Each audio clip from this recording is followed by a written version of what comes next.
At ito po ang aking broccoli rice.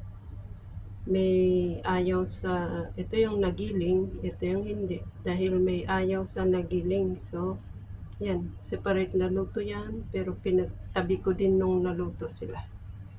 Ito ay red and yellow bell pepper. Tapos yung green peas, lagyan ko ng nuts.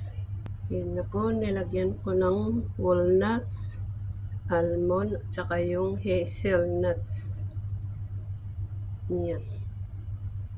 Mamaya ilagay ko dun sa lamesa. At yan po yung nilagang kamote na purple. Na-overcook, kaya ganyan. Masyado nang malambot. Ito yung manok, ganyan siya.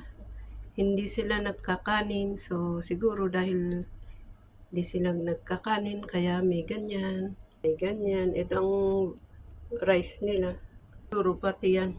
Isa, dalawa, tatlo, apat.